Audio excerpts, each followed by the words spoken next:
अस्सलाम वालेकुम। 7th class, कैसे हैं बेटा आप सब लोग? उम्मीद करती हूँ कि सब लोग खैरियत से होंगे।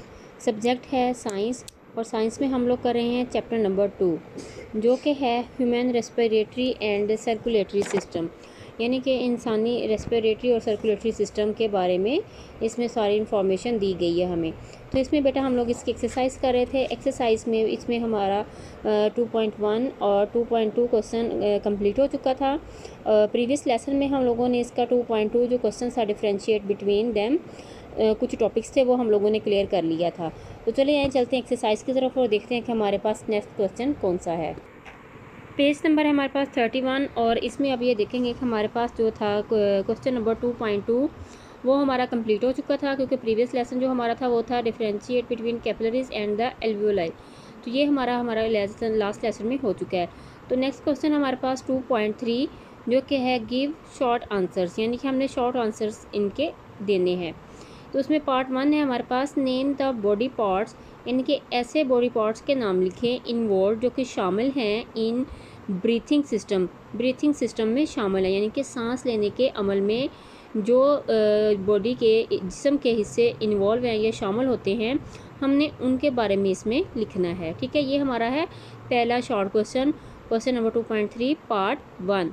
तो आइए देखते हैं पीछे टॉपिक में इसके बारे में हमें क्या इन्फॉर्मेशन है।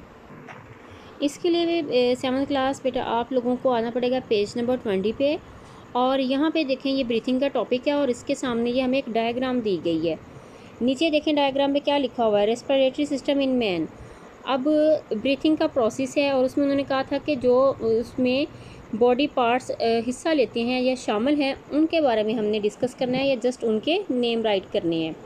अब यहाँ पे ये देखें ये सारे उनके नेम हैं जिस प्रोसेस से हमारा ब्रीथिंग सिस्टम चलता है। नेसल पैसेज, ठीक है, सांस लेने का अमल जो नाक के ज़रिए से होता है। ग्लॉटिक्स आ जाते हैं, उसके बाद एपिग्लॉटिक्स है, फेरिंक्स है, ओरल कैविटी है, लेरिंक्स है, ट्रैकिया, ब्रोंकाई एंड लंग। ठीक है, ये सारे प्रोसेस हैं जो सिस्टम्स हैं जिनके थ्रू हमारा ब्रीथिंग सिस्टम चलता है। अब थोड़ा सा इनका ओवरव्यू भी दिया गया कि ये क्या क्या काम करते हैं। नेसल कैविटी क्या करती है, ये करती है body the air इंटर्स the body through the nostrils, यानी कि जो नाक के हमारे नथने हैं उनके ज़रिए से एयर दाखिल होती है और नेसल पैसेज तक पहुंच जाती है। फिर क्या होता है, फिर वो लेयरिंग्स के बारे में बात करते हैं। Air is pass through the windpipe और the trachea through the larynx, यानी कि जो हवा होती है वो ट्रैकिया या विंड पाइप से गुजर कर लेयरिंग्स तक आ जाती है, जिसे हम वॉइस बॉक्स भी कहते हैं।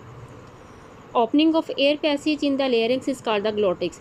अब जो एयर पैसेज के लिए जो हमारी जो एक नाली अंदर होती है वो खुलती है एयर पैसेज के लिए, उसे हम क्या कहते हैं, ग्लॉटिक्स कहते हैं।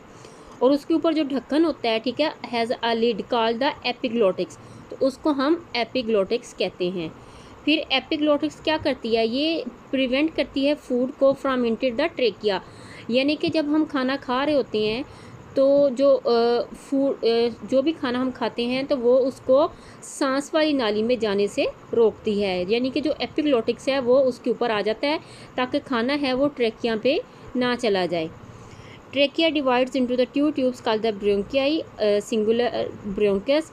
The bronchi carry air into the lungs 1 to each lung, यानी कि उसके बाद ब्रोंके जो करती है वो एयर को कैरी कर लेती है, लंग्स तक ले जाती है जो एक से दूसरे तक जाता है। यानी कि इसका सिस्टम ये शॉर्ट उन्होंने शॉर्टली बता दिया है, लेकिन आप लोगों ने जस्ट उसके नेम राइट करने हैं। ठीक है बेटा, यही आपका काम है और इसका आपका आंसर भी यही है कि name the body parts involve in the breathing system. Clear है बेटा? Okay, thank you.